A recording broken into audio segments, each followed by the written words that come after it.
Oh, welcome to Talking Data Equity for Friday, December 5th. We're very, very happy that you've joined us today. Welcome. And my name is Heather Krause. I'm the founder of an organization that's called We All Count. And We All Count is an organization that provides tools and trainings and coaching support to help anybody that's working on a data project that wants to align the way that they're working with data, the way that they're doing the math in their data projects, with the community priorities and the values and lived experiences that they're trying to center. So that's what We All Count is about. And one of the things that We All Count does is host these Friday gatherings called Talking Data Equity. And if this is your first time here, I'm very, very excited that you have found your way to joining us. And I already see a lot of names and faces that I know quite well, people who have been with us for the whole 4.5 years we've been doing this. So it's always so good to see you on a Friday. And Talking Data Equity is at 12 noon most Fridays, and that's noon Toronto time because I'm coming to you from Toronto. And if you're ever wondering what the topic is for Talking Data Equity, you can always go to the Talking Data Equity homepage, which I'm putting in the chat here. And it varies a lot. We try and get interesting people to come and share their ideas about the projects they're working on. We try and dig into some statistical techniques. We try and 2 weeks ago, we had a big resource share to try and deal with emerging situations in US federal data. So it changes a lot from week to week. But what remains the same is that you'll get to hang out with a group of people who are really trying to embed accuracy and rigor and equity into the data projects that we're working on. And you're welcome to drop in anytime. And also, if you have a suggestion of who you want to see as a guest speaker or a topic that you'd like us to cover, absolutely, please do put that into our suggestion box, which is on that same page. All right. So I'm about to introduce a very cool guest speaker for today. And let me just do 30 seconds of housekeeping. After I do the introduction, I'm going to turn the rest of today over to our guest speaker. And they're going to share some stories and some slides and some examples of the projects they're working on. And while they're doing that, we're going to ask that you keep your microphones turned off, but feel free to use the Zoom chat. You can ask questions, you can share reflections and responses. And then if there's time at the end, we'll open it up for Q&A with microphones on.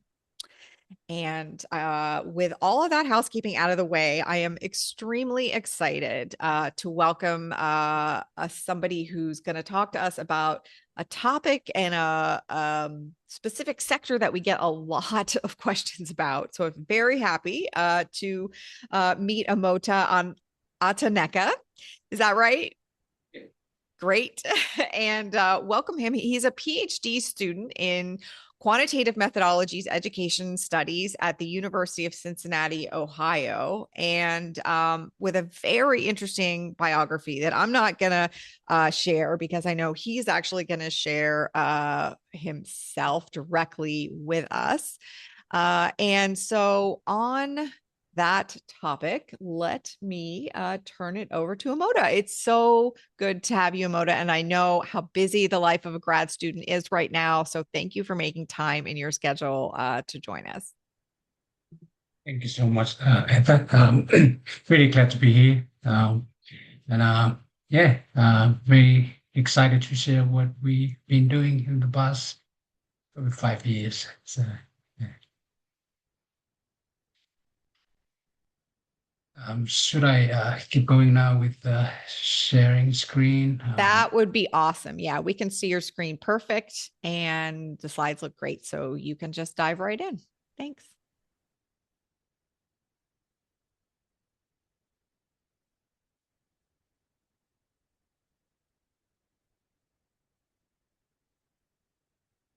So good afternoon, everyone, or good morning, wherever you at. So my name is Amota Ataneka, and my collaborators in this project is Tania Doyle, Louisa Angels. They are at James Cook University in Australia. This is the work that I was doing when I was in Australia from 2020 to 2023. So some of the materials might be a little bit outdated because it's the work that I was doing before I came here to Cincinnati. So I'm very excited to be here. Thank you for having me. I excited to share the critical DEA or critical data and development analysis.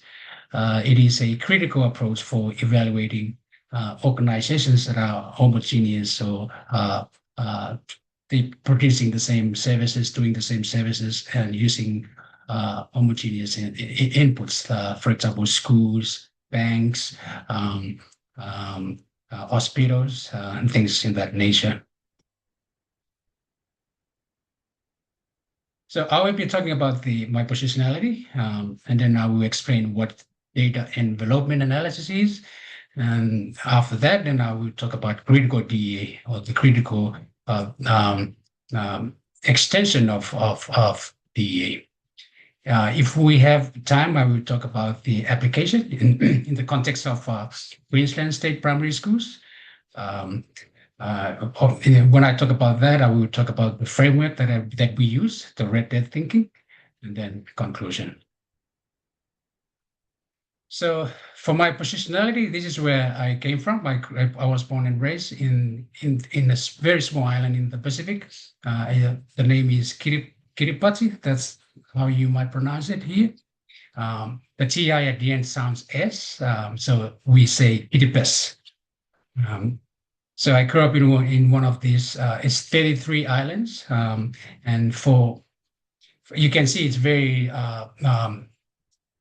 spread across the Pacific Ocean. You can see some of the islands that you might familiar with, like Fiji is over here, Tonga. They are a little bit smaller in terms of the ocean and land area. We got, I think, the biggest part of the Pacific Ocean, but the country itself is not very tourist destination, so it's not known by many people. To put it in context, it is the same size from the east coast to the east coast of the U.S., about 3,000 miles from the Line Islands group. We have three groups of islands: the Gilbert groups, the Phoenix group, and then the Line group. I grew up in the outer islands, and that's important for this talk because in the context of the island countries.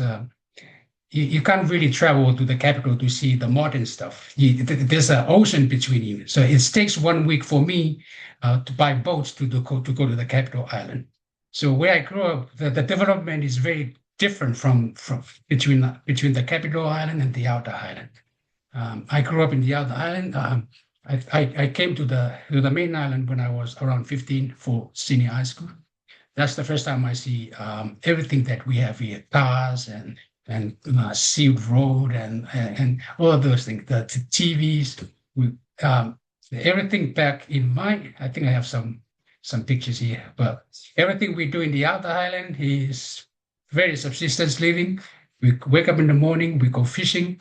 That's food for the day. And you go collect coconuts. You sell it for the government. So the government buy coconut from everyone in the outer island, and they export copper or coconut products to other countries. But the life is very different, as you can see a little bit in these pictures. Even when I came to the capital, these street signs is very, very amazing to be like, wow, this is like in the movie. There's street signs, 40 kilometers per hour. That's things that you take it like very obvious things here, but you never seen them in that setting on the left. One thing that I need to point out is this library. We have the National Library in the capital. You barely see any books in the outer islands. So you grew up in that environment. And then now when you're talking about comparing schools and evaluating schools from very different settings, it's a little bit tricky. And I think there's many factors to put into that framework to compare schools. So now I want to talk a little bit about the how the national test or the standardized testing in Kiribati looks like. So are we aware of how we compare schools in Asian countries, in China, in Singapore, the very competitive nature? I think in Kiribati is a little bit more competitive because uh, the teachers used to, this is the desk that we have. This is the classroom in the capital island, but we use the same desk. So every Sunday, I remember this desk because this is where you lie down flat on your tummy, and then the teachers smack you if you have like. So we have the test every Friday. So each island, 33 islands in Kiribati, so we have to compete during the junior national examination. That's where you get to the senior high school. So all the islands compete to each other, trying to make sure that no one left behind in the outer island. So everyone want to go to the capital island for high school, but then they have very big competition there. All the parents support that like policies and like they really want the teachers to smack the students just to get the pass the exam. So my memory about this is you have this desk and then there's about 20 sticks, green sticks, like they use this the green spine of the coconut leaves to smack kids. And they need more than 20 because they keep breaking, so they need spare ones. So it was a little bit it was kind of normal that back then, but now thinking about it, being in this side of the world, it's a little bit traumatic experiences.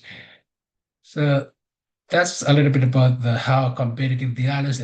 People are very patriotic in their one island have the junior high school, so it was kind of high competition.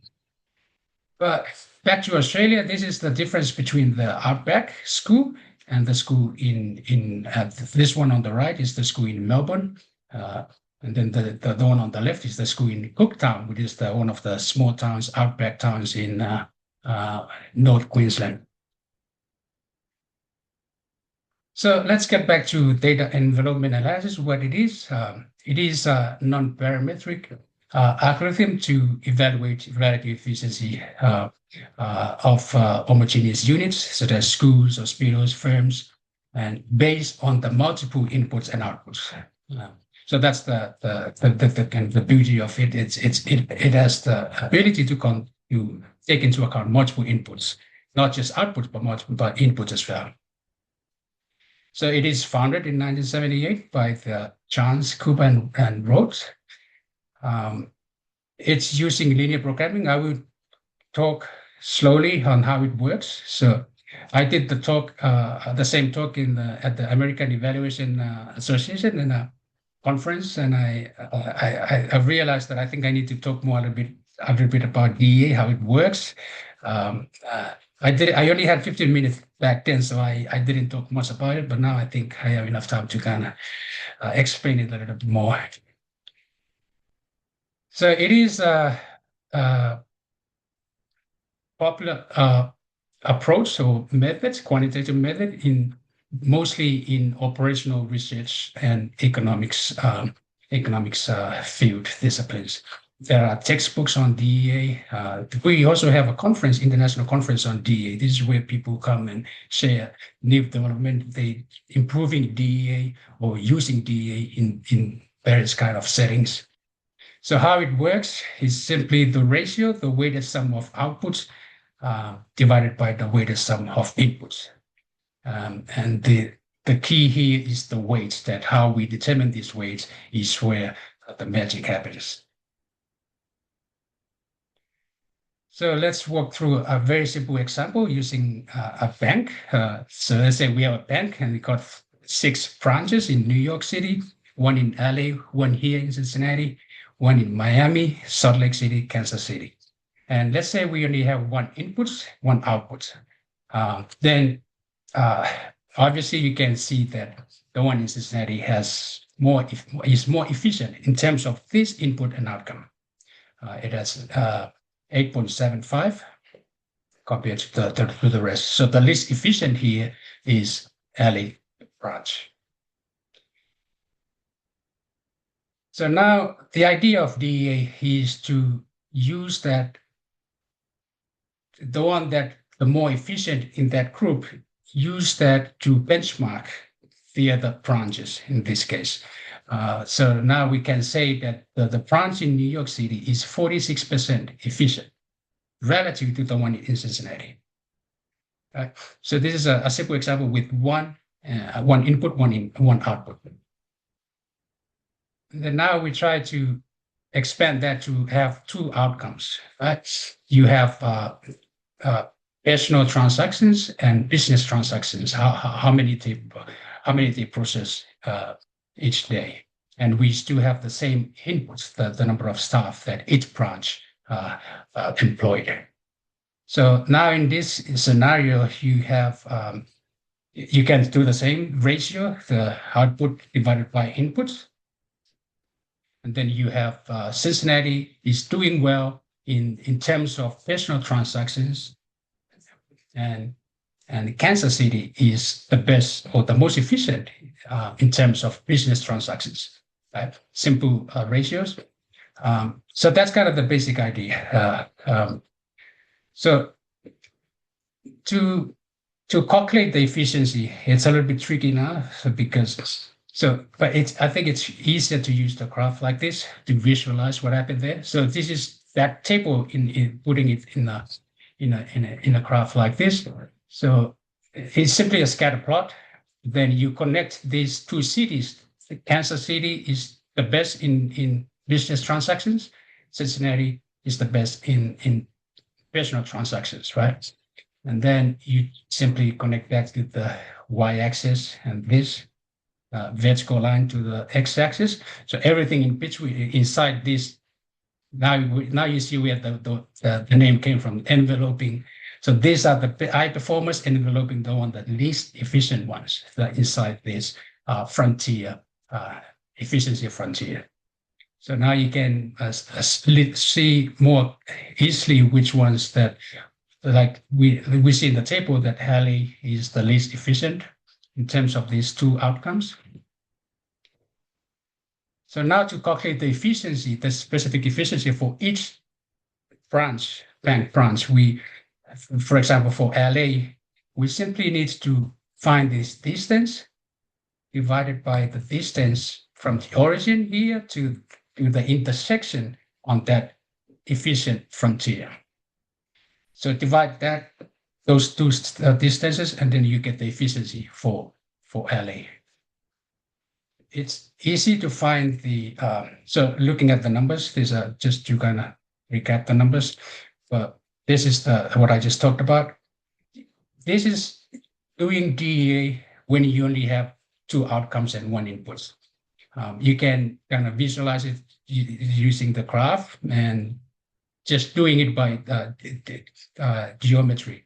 Right? Just by Thackeray theorem, like find those distances. But if it's more than two outcomes, more than two inputs, then you can't do what I'm doing here. You need the machine to do the calculations and using a linear programming instead of doing it this way. But this is just to illustrate how it works. So, like I said, you just need to divide this distance. Now we find it's 2. If we find it to be 2.6 divided by distance from the origin to that intersection. In order to find that, we need these numbers, these values, right?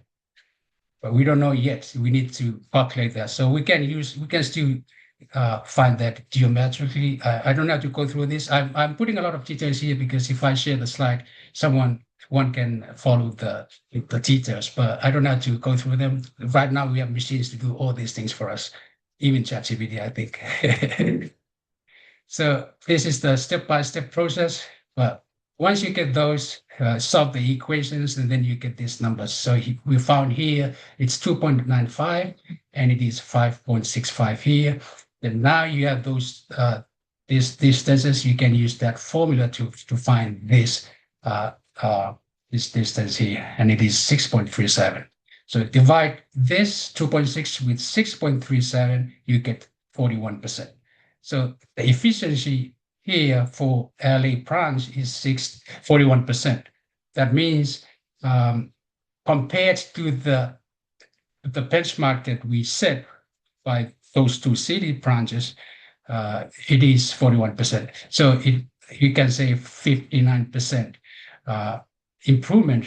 They can increase their outputs by 59%, keeping the same inputs, the number of staffs. You can do it the other way around, reducing inputs and maintaining the same level of outputs.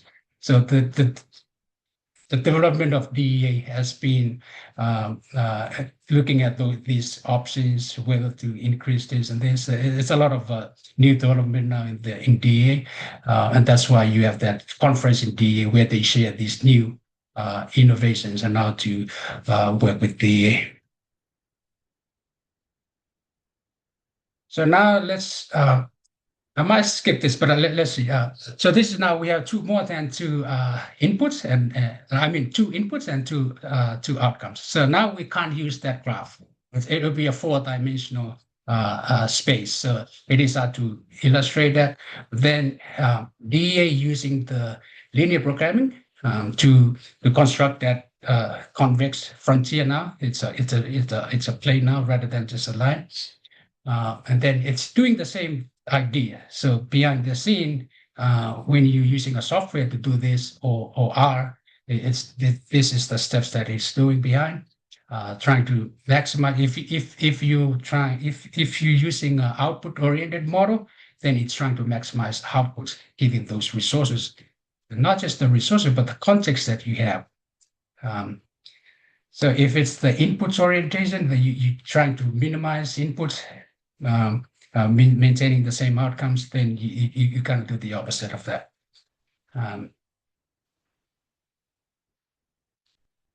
Yeah, this is just a step for your notes if you follow the slides. But this is what's happening behind the scene. What's the machine doing for you?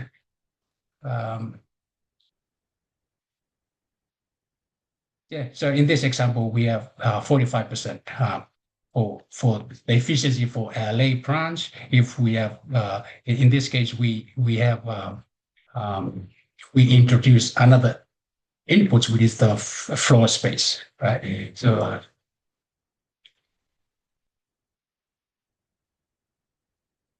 the fundamental idea behind DA is, as I mentioned a little bit earlier, is the importance of the inputs and the outputs that you select, right? It really determines what's reflected in the efficiency score that you produce. So what you put in the model matters, right? So the critical contribution for this study is to conceptualize how we can spend time to make these decisions on what matters as an input and what matters as an output. There's flexibility with the model. You can fix the. I should change this because you can fix the weights that I was talking about, depending on the context of your study. So you can do these changes. You can fix the weights, or you can let the data decide those weights. Because right now the default setting is letting those data empirically calculating the weights, that an optimal weight, depending on those ones that set the benchmark. And if it's 900 schools or 900 bank branches, it's complicated, but it will. The calculation is doing the same idea, and it will pick the relevant units that are comparable to that particular unit that you're looking at one point in time. So you can make these decisions. There are a lot of things you can, a lot of flexibility with the model. So one of the key advantages of DEA, it doesn't matter how you measure those inputs and outputs. So the metrics that you measure, it doesn't matter right now, because it's simply using those units, and then it's just calculating the efficiency score for you. So that's the advantage of DA. The method you're using it can be different between. It doesn't have to be like comparable. So you just need to kind of put some effort in deciding whether this is input or output. Like if you put the, think of it as that ratio. If you put it in the denominator, then is it gonna how it's gonna impact the outcome, the result. So it's sometimes it's tricky whether this is outcome or input, or maybe you need to recode that to make it a positive or negative number. So you can do those things. So the key limitations of the traditional DA or the DA that doesn't really put some effort in deciding what goes in the model. Mostly when I look at all the literature of the from 1976, they all using narrow measures of inputs and outputs. Because it makes sense because most of the people who are using this approach are people from economics, operational research.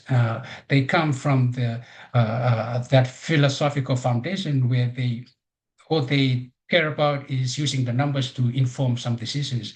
And so they're from the positivist perspective. So they don't really worry much about what are those indicators. Applying DEA from a critical perspective, I think this is the major part of it is to really being careful on what the indicators.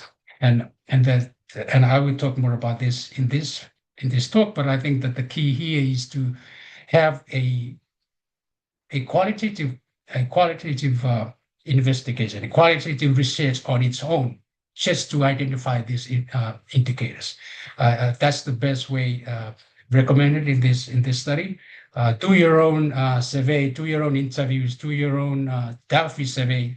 I think the best way to decide this matters is to talk with the people you are evaluating.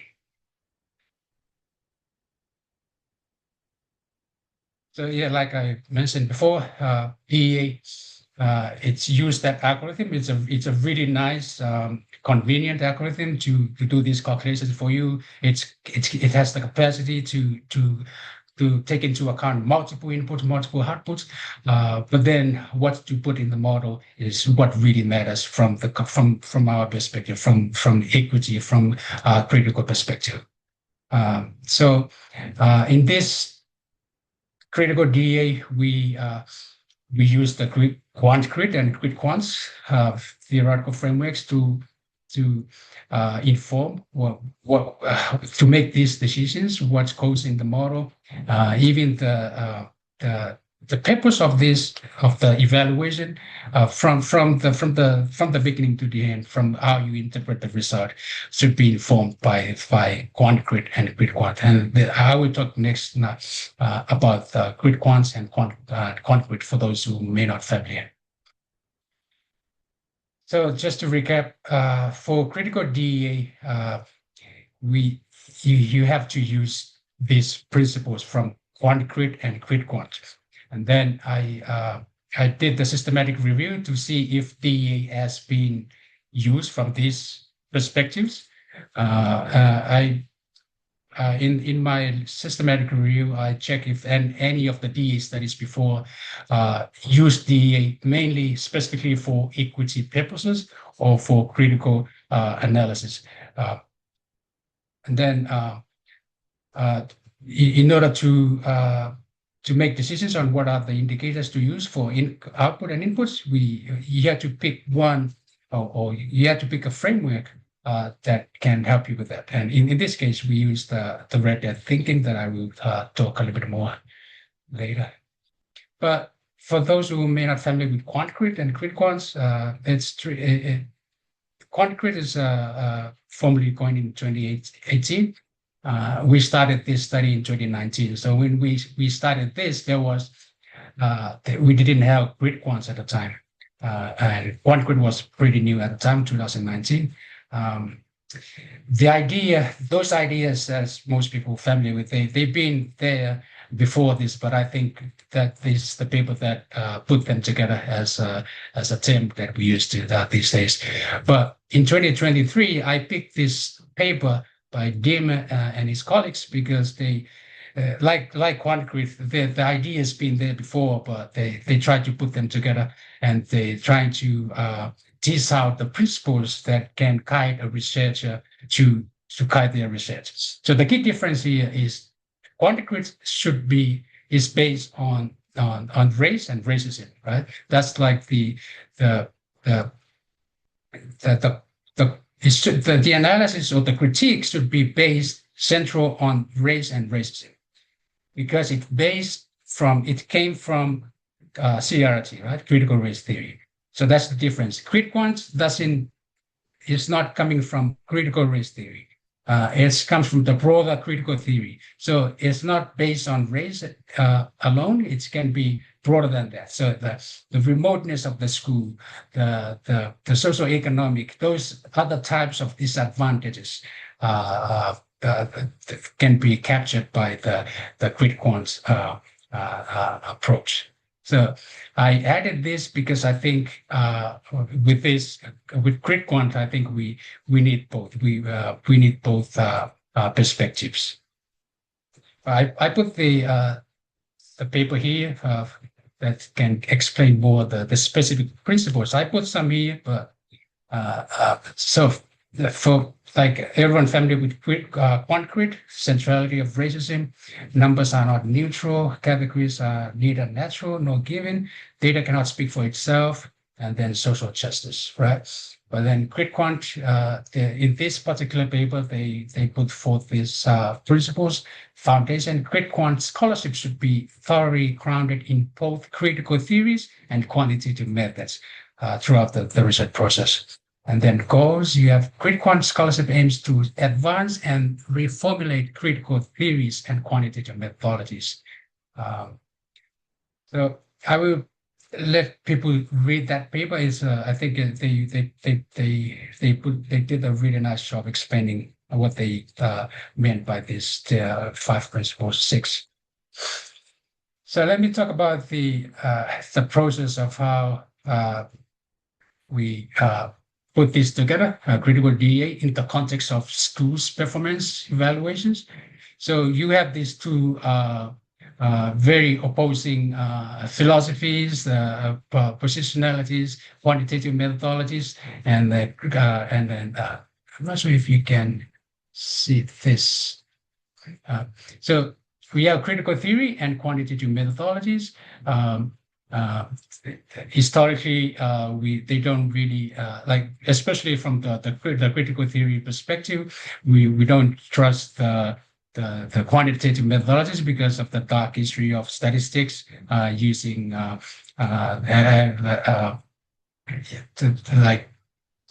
people who developed most of the popular statistical tools associated with some really bad histories on I can't remember their word, eugenic movements back in those days. Yes.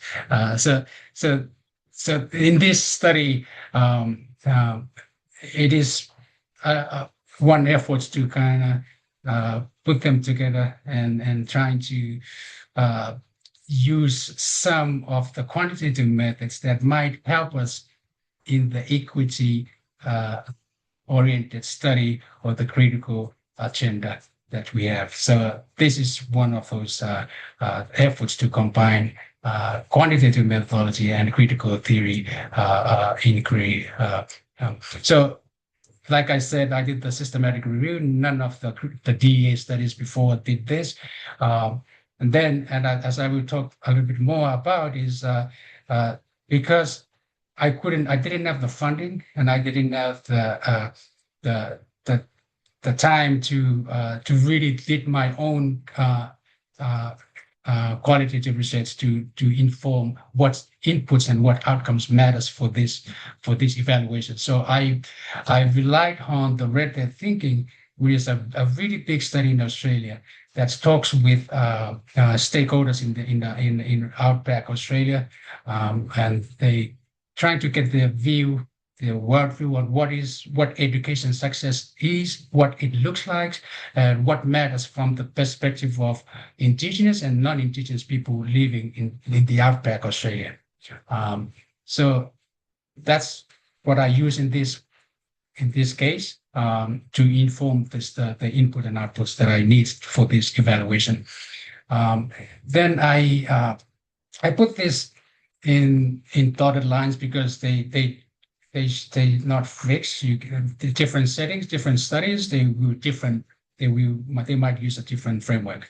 For example, here I use the school opinion survey to quantify those input and outputs, because the tricky part here is that those measures that you might get from your qualitative investigation of what matters, it might not be you might not be able to quantify that, because at the end of the day, you need some quantity to in order for the DA to work. So those measures that when you do your survey or interviews and you get those, this is matters and this matters for outcome, for this matters for inputs, it might be really hard to quantify those.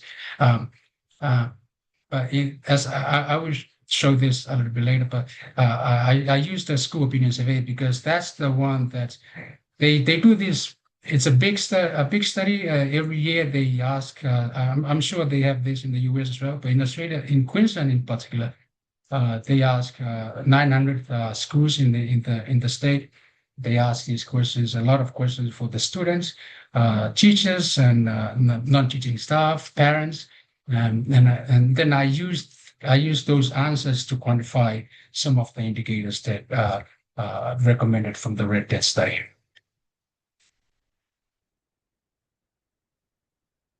Yeah, so this is the systematic review that I did. I focused this review on the elementary or primary schools, and I didn't find any of these studies didn't use grid quant or equity words in the papers.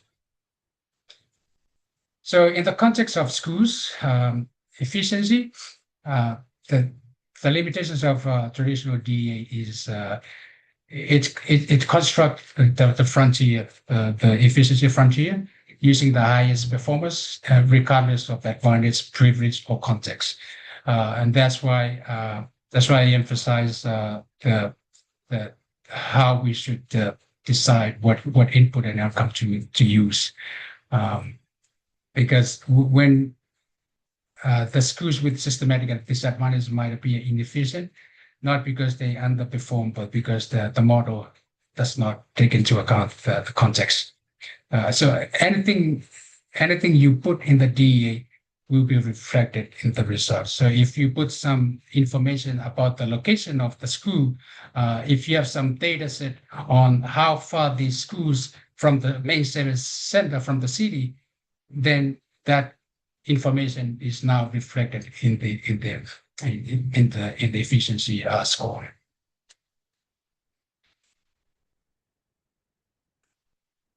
Also, the traditional DA, it does not incorporate equity or fairness.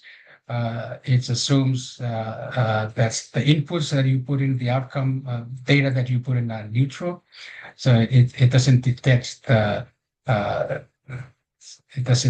any of the contextual differences that I talked about. So this is to kind of reiterate what's the DEA in the context of schools, what it's missing upon. If the model value is only quantifiable, mostly Western defined outputs. But then if you use a framework like red hat thinking and using quantitative, we highlight more the community driven strength and those that are invisible in traditional DA. So as long as you put in this information, if you can quantify them, then critical DA should work, reflecting all these differences between contexts. So the punchline is traditional DA It offers a mathematics elegance, but without a critical, equity-centered perspective. It reproduces systematic inequities rather than revealing true school strength.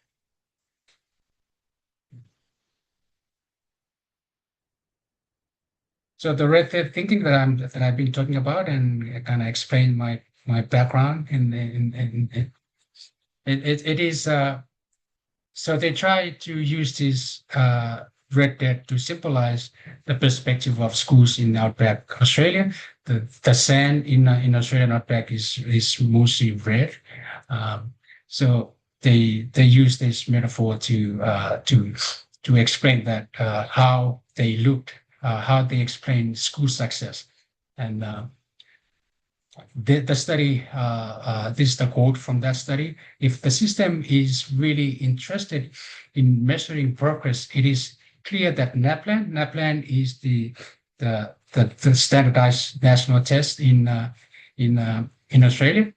Is two plants an instrument to do the job? In remote communities, can we dare to be creative enough to begin measuring other indicators of progress or success? Another scholar in Australia said, in the absence of sophisticated ways of measuring and reporting achievement, we fall back on old failed methods. All NAPLAN has done is reinforce social gradient of advantage and disadvantage, and seemingly legitimize unequal outcomes. So that's kind of the motivation of the talk, excuse me, of this topic. Some headlines in Australia back in 2008, 2009, a lot of pushback for the NAPLAN's national test. It's relatively new. In Australia, they implemented the national plan, standardized plan, the national standardized test in 2001 or 8. So it's compared to other countries, it's relatively new. So before that, each state, they have their own test. So the objective of critical DA in the context of Queensland schools is to develop and examine an alternative framework that is compared to the current framework. It's richer, more expansive and fair for both the metro and the triple R schools, the regional, remote and rural schools. And also to contribute to the social justice agenda through the methodology that we use, and also to bring the voices of the red thread of remote Australia to the performance evaluation frameworks. So to some notes from Quentin, the red thread study, they said that the language in discussions about remote schools is rife with messages of failure, deficit, disparity, and problems and that this negative discourse is often supported by official statistics that appear unambiguous and objective on the surface. So that's the main kind of their motivation to conduct this 5-year study to get the view from remote schools, communities, to understand what success looks like. So this is what success looks like from the perspective of remote outback schools in Australia. So you can see here the parents' involvement and role models in education considered as an outcome. Academic outcomes also matters to them, community engagement and attendance. So from these 4 indicators, you can easily measure or quantify academic outcomes and attendance. These two might be tricky to quantify. There are some data collecting this information, but might not be consistent across the schools. So having all this, let me try to kind of step by step how to conduct a critical DEA. So the first step is to define the purpose and values, clarify why the evaluation is being done and whose values define performance, success, and efficiency. Adopt the quanti-crit or crit-quant equity-focused stance. And the evaluation must reflect social justice, the context, community priorities, and not productivity of the economic agenda. So use qualitative or participatory methods to get this information about what matters, what matters for as input indicators and outcome indicators. If it is not feasible, use the existing study like I did in this study that is robust enough to capture the voices and experiences of subject being evaluated. So in a traditional DA, common school input and outcomes are being overused, I should say. The DA studies that I reviewed and I seen before, they simply use whatever the outcome and input indicators used by the previous study in that setting.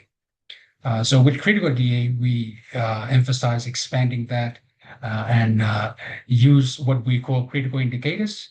And to get those critical indicators, you need that qualitative investigation to a good consultation with the people being evaluated.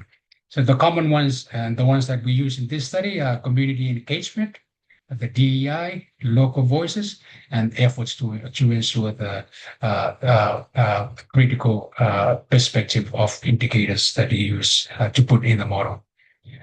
In this study, I will show you how we quantify this. For example, community engagement and the parent voice, the student voices, the efforts. We emphasize the teacher effort because a teacher in the outback, in remote schools, they might be doing a lot of work and a lot of effort, but those effort never really visible in the policy making in the city or in other settings. So the idea with VA, it might have some ability to make that effort visible, as long as you have the information there and you use that information in the model. So that's kind of the where I'm going with this.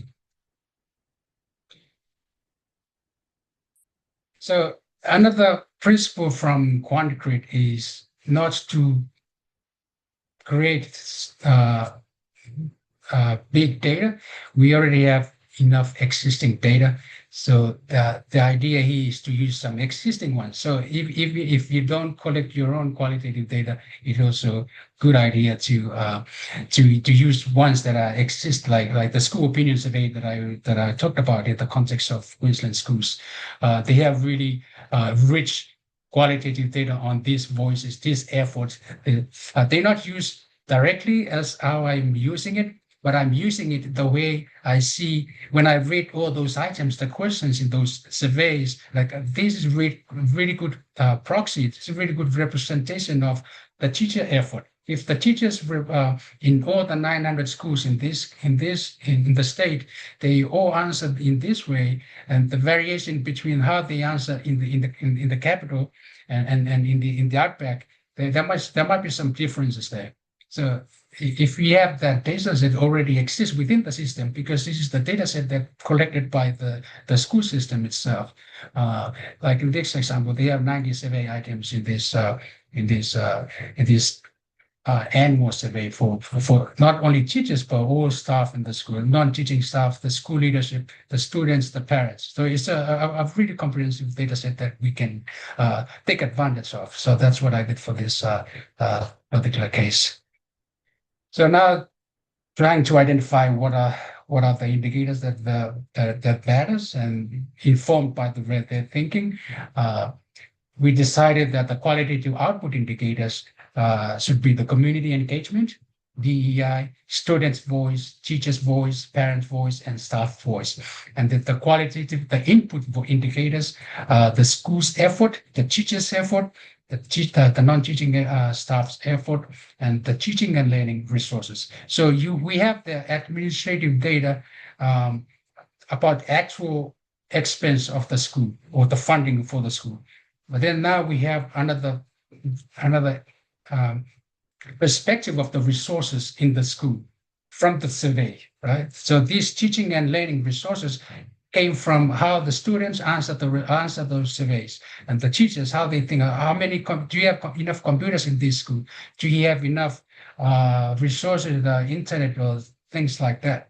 So that's data from the survey is another valuable information that might complement what you have with the actual expense of the school or the funding from. So we have those uh, the usual or the traditional data set that we already have from administrative data set, but then now this extra or non-traditional data set that we use to make our DA more rich and more representative of different indicators, input and output indicators.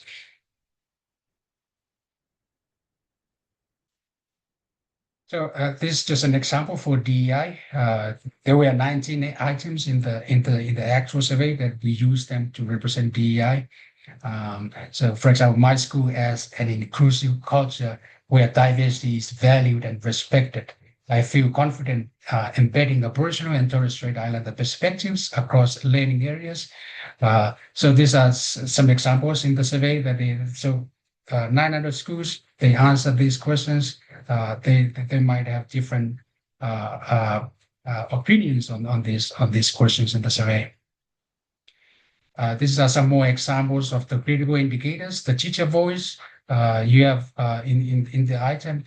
So the school opinion survey, they use it for a very different purpose, and they use it differently. So I rearranged these items and categorize them into different categories that I think that I call critical indicators for performance or for inputs and outputs.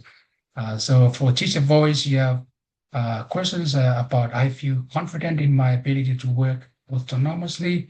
I am able to speak up and share a different view to my colleagues and school leadership.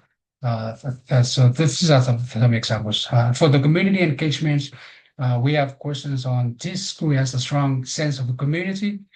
My work has a direct positive impact on the community. The school encourages me to be a good community member. So those are some examples on how we actually did this, categorize different items using the existing data set. And this is within the software that I used to conduct DEA. I will share at the end some resources that you can use for data envelopment analysis. There are software that you can use R packages. I use a software that's really easy to use. For critical DA, it is encouraged to disaggregate the data set as much as you can. For example, this is a good example of academic achievement. In the data set, the NAPLAN data set, you have the mean for year 5 and year 3. For a traditional DA, you might just use this average, the mean. From a critical DA perspective, it is better to tick all these other, like the more categories of the outcome, like year 3 in numeracy, in reading, in writing, and then year 5 in those different domains. The idea is because with critical DA, you're trying to find where you're trying to bring forward where the school is strong in which specific area. So if you combine them in just the average, then you might lose those important information. One school might be really good in writing, but really bad in numeracy. So those information might be important to include in the DA. So in terms of the model, because I didn't really have the time to explain the different models, but we have the constant returns to scale model and variable returns to scale model. For the critical DA, we recommend the variable returns to scale model. And in terms of the software, you simply click that button, varying returns rather than constant returns to scale. And then in terms of output-oriented DA, I talked a little bit about this, output and input-oriented. For the critical DA, we recommend output-oriented. This will depend, all these things will depend on your context. In the context of schools, I think it makes sense to have an output-oriented DA because for context, you can't change the context of the schools. The location of the school, you can't change that, but you can change the outcomes. So if you select that option, maximize outputs, given the resources, given the context of the schools, then it's more you allowing the school to have the same resources and the context that the issues that they have that unique to them compared to the other schools. So interpretation obviously used those principles that I mentioned briefly before, the quant-crit and crit-quant perspectives. Um, so the idea here is to interpret the result from an asset-based perspective rather than the deficit way of interpreting the result. Um, so I think I have some example of this. I will talk about this a little bit later. But the idea with critical DA is not to provide a league table like we usually use for when in test scores, we typically have the ranking of schools. The idea with critical DA is not to have that table, but we have really good information that we can use for each school. And the critical DA, we produce a report card kind where it gives you all the details of what the schools to look at, which schools to look at, and how to make decisions on which input and outputs that you can change. And instead of looking at 900 schools, the model will show you 4 or 5 of them and then organize them in a way that, okay, look at this school first. You don't need to look at all the schools. Look at these particular ones. So that's kind of the nice thing about the model. The results looks like this. Like I said, this is not like the goal. The goal is not to provide a table like this and rank them in terms of efficiency. Um, the Just to illustrate what it looks like in this software, this is the, let's see if we get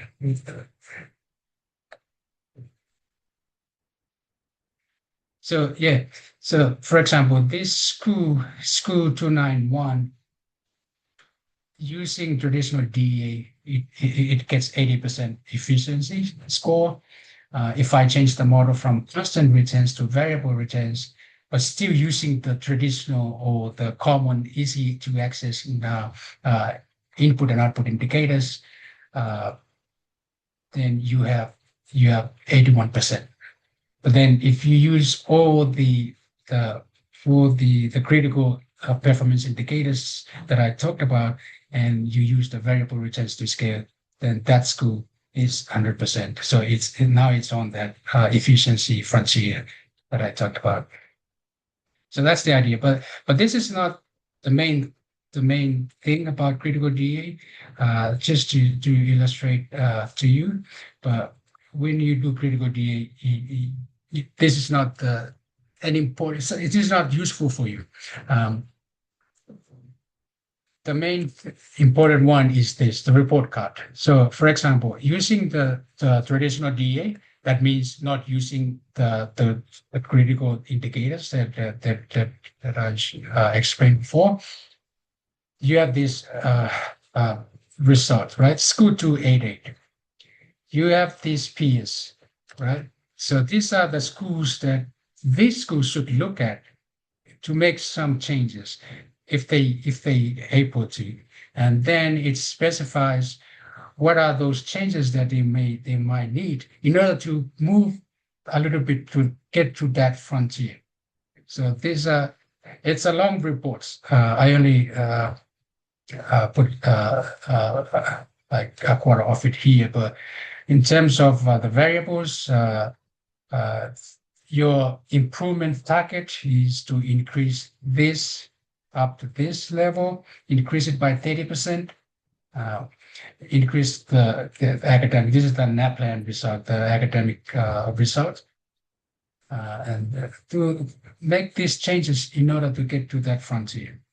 And then in terms of the schools that the model identified as the really good reference group for this particular school, for school 288. It tells you as well how much those schools contribute to how the model calculated the efficiency score of this school. So in using the same school 288, if you are running the critical DA, it gives you a different set of schools to look at. And this will give you because this all reflects the variables that you put in the model. So now this change also reflect that change in like now we included the DEI in the model. Now we included the staff and the teachers' voices in the model. Now we included the teacher effort.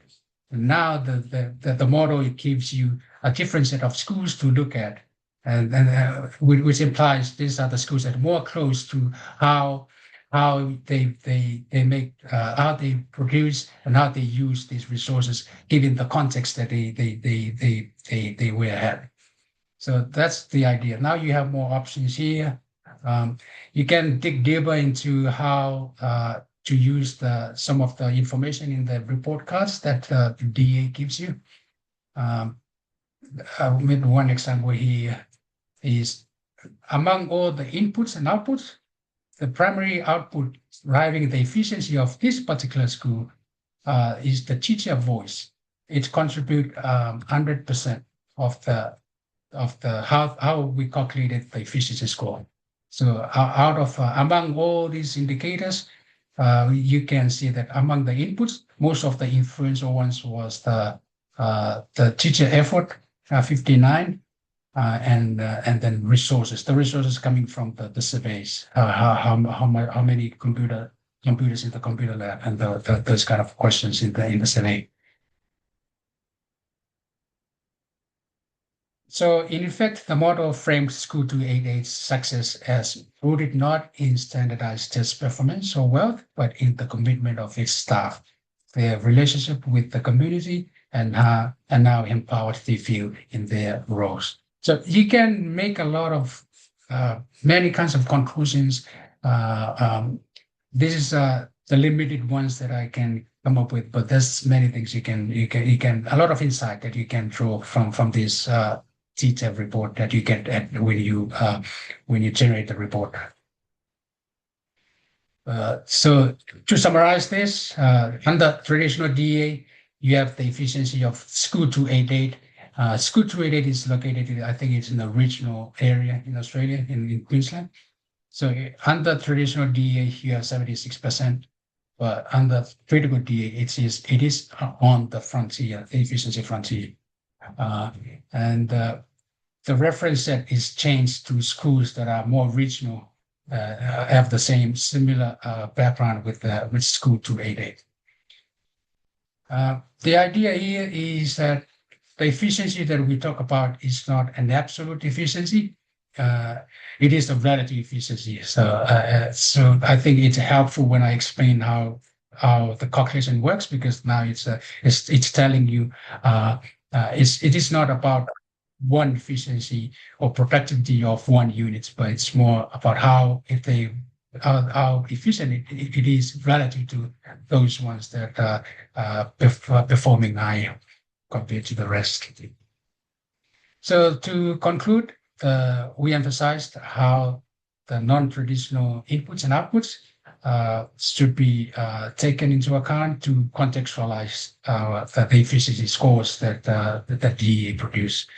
The study broadened the field of both critical inquiry and quantitative methodologies. As I mentioned before, these two perspectives are in conflict, but I think this is one effort to put them together and to generate something that might be helpful when we are using a pure quantitative, reusing a pure quantitative method for equity purposes and for critical inquiry in general. So I think from there, these are some of the resources. I can share the slide, and then you can look at them. But I thank you so much for having me, and I really appreciate your time with me. Thank you. Thank you so much, Moda. The appreciation is all ours, and your work here is really outstanding. Not everybody here probably has heard of DEA before, but I have, and I've been looking at DEA for a long time now and hoping somebody would do exactly what you did, build a really understandable, useful example of how to use this critical. I hope you can see all the applause. How to really use this vital tool that answers some really important questions in a way that allows us to do exactly what you showed us how to do, bake the values into this really rigorous method. My mind is blown. Your work is amazing. And this talk was a really wonderful combination of like high end technical analysis with really clear applications in a real world setting where people that we care about would get devalued if you didn't do it your way. This has been an amazing talk. I'm quite sure I could open it up and we would have like an afternoon of questions. Unfortunately, I am getting on an airplane in a couple of in a very short amount of time, so we are going to have to leave it here.